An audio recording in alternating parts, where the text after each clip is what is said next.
양 박사의 응급처치학개론 OT를 시작하겠습니다. 자, 만나 뵈서 반갑습니다. 제가 스터디 채널 홈페이지를 통해서 4월에 저의 모습을 여러분들 보셨을 텐데요. 8월에 대해서 이렇게 인사를 드립니다. 저는 양정은 교수이고요. 저에 대한 간략한 소개를 드리도록 하겠습니다. 저는요, 응급의료센터 12년차 간호사입니다. 지금도 응급실에서 일하고 있어요. 저는 이 직업이 참 좋아서요. 참 제가 사랑하는 직업이기도 하고요. 앞으로 향후 몇 년간 계속 임상에서 좀 있을 것 같습니다. 제가 처음은요, 응급구조학으로 먼저 시작했어요. 응급구조학과 때 병원 실습과 소방 실습을 나갔는데요. 병원의 그 이머전시한 드라마틱한 상황이 너무 좋은 거예요. 그래서 응급실에서 일하고 싶다라는 생각을 가지고 간호학과로 편입을 하고 계속 관심 있고 공부를 하다 보니까 응급전문 간호사 자격증까지 취득했어요. 석사 취득하고 올해 박사까지 공부를 마쳤습니다. 그래서 현재는 가천대학교 간호대학원의 그 응급전문 간호사 과정의 겸임 교수로서 활동하고 있어서요. 임상과 강의 양쪽을 병행하면서 일을 하고 있습니다. 그러다 보니까 자연스럽게 이런 교육이나 이런 것에 대한 관심도 굉장히 많아요. 그래서 케이타스 사용자 교육 강사로도 활동하고 있고요. BLS, KBLS 강사로서도 활동하고 있습니다. 자, 2023년 지금 구급 특채의 과목이 바뀌었습니다. 여러분 모두 다 알고 계실 거예요. 한국사랑 영어 같은 경우에는 그냥 자격시험으로 바뀌었고요. 결론은 소방학개론이나 응급처치학개론, 여러분 두 개의 과목을 준비하셔야 됩니다. 소방학개론은요, 그동안 계속 와 있었던 과목이었어요. 그래서 자료도 많고요, 강의도 많고 어떤 방향으로 출제되고 있는지 기출문제도 많이 나와 있어요. 반면에 응급처치학개론은 어떨까요? 올해 정말 처음으로 나온 과목이에요. 그러다 보니까 지금 여러분도 마찬가지일 거예요. 도대체 어디서 어디까지 뭘 공부해야 돼? 무슨 책을 봐야 돼? 어떻게 공부해야 돼? 막막함이 많습니다. 올해 처음 시작되는지라. 그래서 자, 그러면 이런 새로 시작된 그 과목을 왜 하게 됐느냐? 소방에서 개정 사유를 다음과 같이 얘기했습니다. 소방 업무 전문화와 시대 변화에 맞게 신규 소방 공무원 채용 시험 방법을 개편하여 분야별로 전문성이 높은 우수한 인재를 선발하기 위함이라고 얘기를 했어요. 여기서 저희가 봐야 될 건 뭐예요? 분야별로 전문성이 높은 우수한 인재를 뽑는 게 목표래요. 그럼 왜 이런 목표를 가지게 됐느냐? 자, 이번에 응급처치학 개론이 시험 과목으로 들어왔죠. 그 이전에는요, 없었어요. 구급특채를 뽑으면서 이 구급특채를 들어오는 사람들이 정말 현장에서 응급처치를 잘 할 수 있는 사람이냐, 역량을 갖추고 있냐, 또는 그와 관련된 지식들이 있느냐, 이런 걸 물어보지 않고 뽑았다는 거죠. 그러다 보니까 일선에서 사소한 문제들이 생겨나고 있어요. 여러분들도 어떤 문제인지 제가 말하지 않아도 아실 겁니다. 그래서 그렇다고 해서 지금 선발된 구급대원들을 역량을 키울 수 있게 체계적인 이런 레더 시스템, 이런 체계적인 시스템들을 지금 만들어져 있느냐? 만들고는 있지만 아직은 미흡해요. 그러니까 소방에서는 어떻게 하느냐? 그러면 이제 선발할 때부터 현장 가서 바로 응급처치를 할 수 있는 역량과 지식을 갖춘 사람을 뽑겠다. 즉, 이 분야에 대해 어느 정도 전문성이 있는 사람을 뽑겠다 하는 게 소방의 입장입니다. 자, 그래서요, 이 구급특채 같은 경우에는 응시 자격이 직군에 제한이 있죠. 응급구조사, 간호사, 의사 세 직군이 볼 수 있고요. 다 있다고 다 볼 수 있느냐? 그렇진 않죠. 해당 면허증 또는 자격증을 소지한 이후에 어떻게 해당 분야에 2년 이상 종사한 경력이 있는 사람에 한해서만 볼 수 있습니다. 이거 해당 분야 2년 왜 했을까요? 즉, 실무 경력을 키워와라. 우리가 바로 현장에서 당신들을 투입했을 때 바로 환자를 보고 응급처치를 할 수 있는 실무 역량을 갖추는 사람을 원한다는 얘기입니다. 자, 시험 단계 비중 또한 바뀌었어요. 자, 보시게 되면요. 예전에는 면접의 비중이 10%밖에 안 됐어요. 그러니까 시험 준비할 때부터 뭐예요? 필기에 집중했단 말이죠. 체력도 15%예요. 솔직히 여자 채용은 뽑는 수도 좀 적고 반면에 채용 인원은 남자에 비해서 뽑는 인원이 남자에 비해서 굉장히 좁고 그다음에 지원하는 명수는 그에 비해서 굉장히 많기 때문에 여자 구급특채는 굉장히 치열한데요. 남자 구급특채 같은 경우는 상대적으로 경쟁률도 낮고 조금 더 수월했던 게 사실이에요. 그래서 대부분 체력 15%, 필기가 75%니까 어떻게 해요? 일단 필기 먼저 하자. 체력은 일단 둘째치고 필기 먼저 하자. 다들 필기 중심으로 먼저 준비를 했었습니다. 근데요, 이번에 개정하면서 어떻게 됐느냐? 면접 25%, 체력 25%로 다 비중이 올라갔어요. 필기는요, 50%의 비중만 차지해요. 근데 사실상 필기도 여러분 두 과목 보시잖아요. 어떻게 돼요? 소방학개론 25%, 응급처치학개론 25%. 다 동일한 비율로 비중이 바뀌었습니다. 그러니까 뭐예요? 내게 그 어떤 거 하나도 소홀할 순 없다. 네 가지를 다 챙겨야 합격할 수 있는 확률이 올라가게 됐습니다.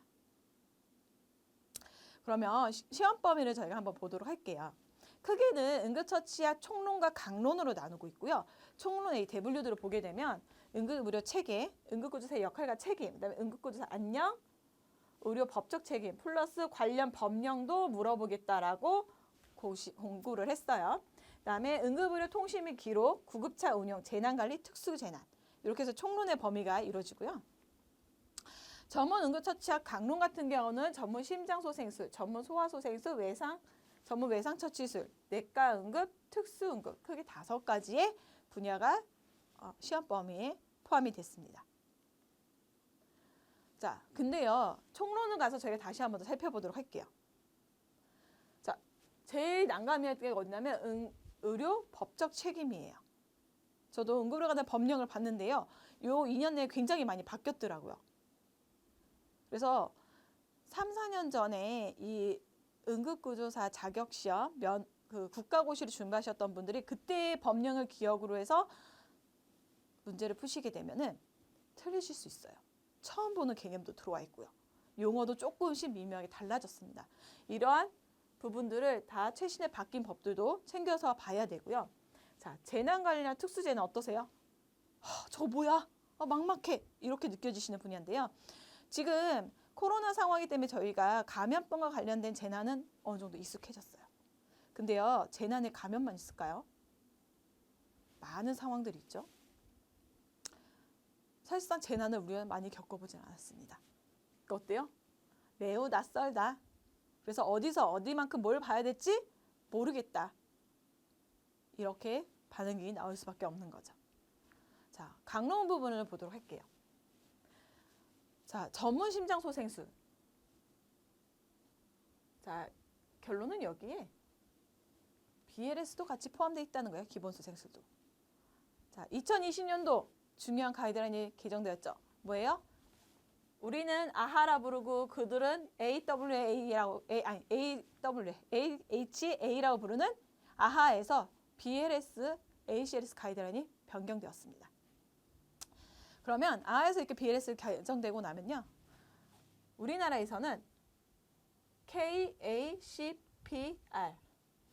대한 심폐소생협회에서는요.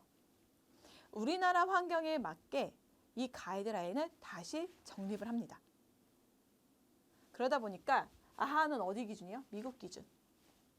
KCPR은 우리 국내, 한국의 기준에 따라서 가이드라인을 제정해요.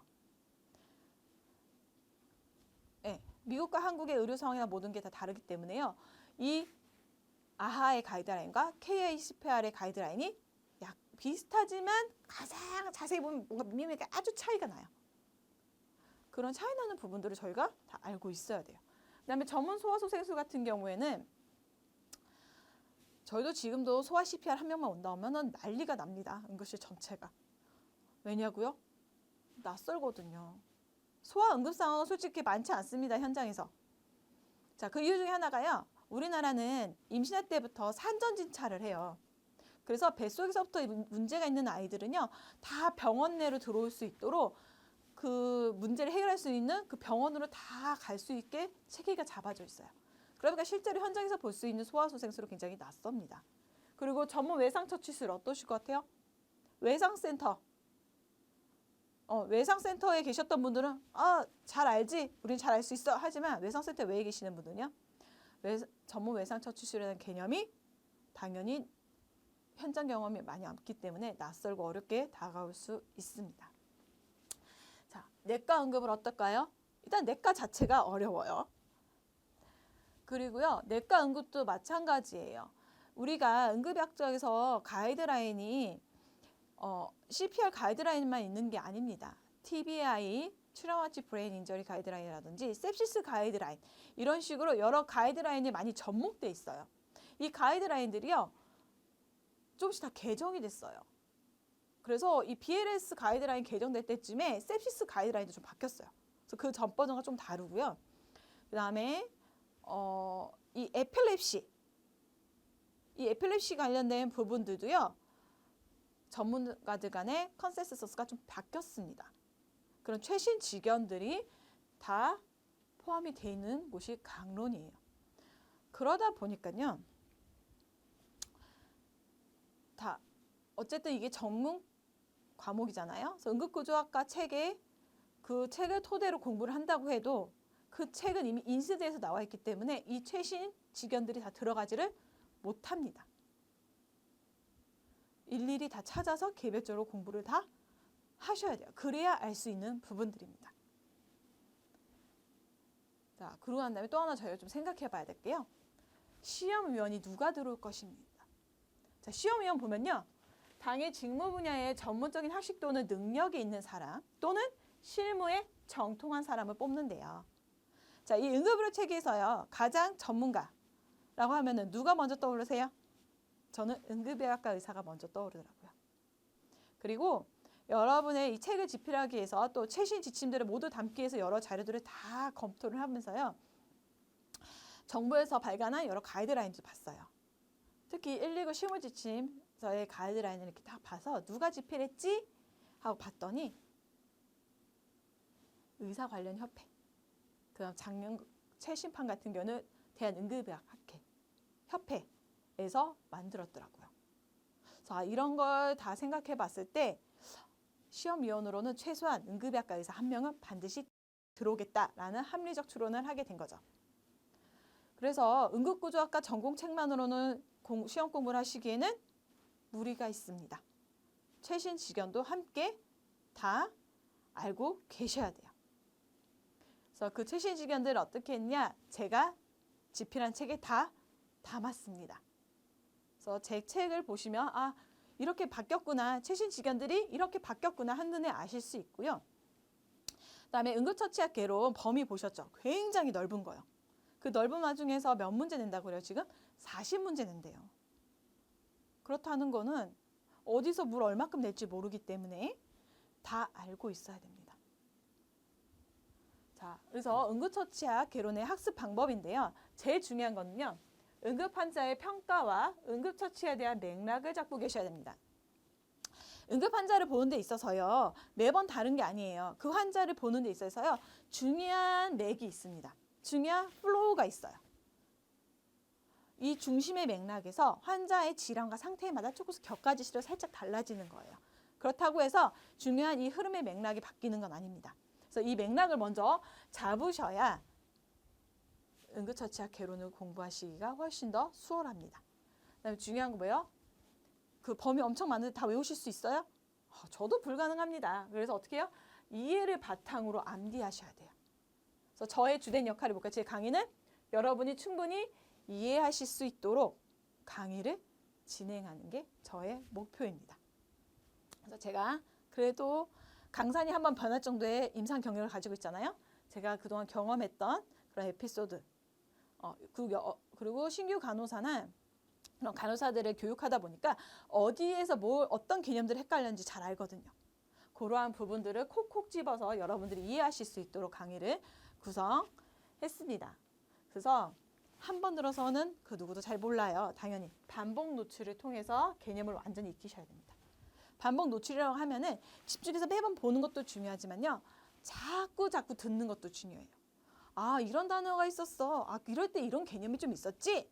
어렴풋이라도 떠올릴 수 있도록 계속 자꾸 들어주셔야 돼요. 그래야 여러분이 고득점으로 합격을 하실 수 있는 확률이 올라갑니다. 자, 제가 4월부터 홈페이지에서 여러분께 인사를 드렸었는데요. 언제 나오나 많이 기다렸었을 거예요. 이제 책의 집필이 거의 다 완성이 돼갑니다. 그래서 곧 제가 만든 집필한 책과 그다음에 단원별 문제 강의를 통해서 여러분께 조만간 정식으로 인사드리도록 하겠습니다. 이 시간까지 제 OT를 들어주셔서 감사합니다.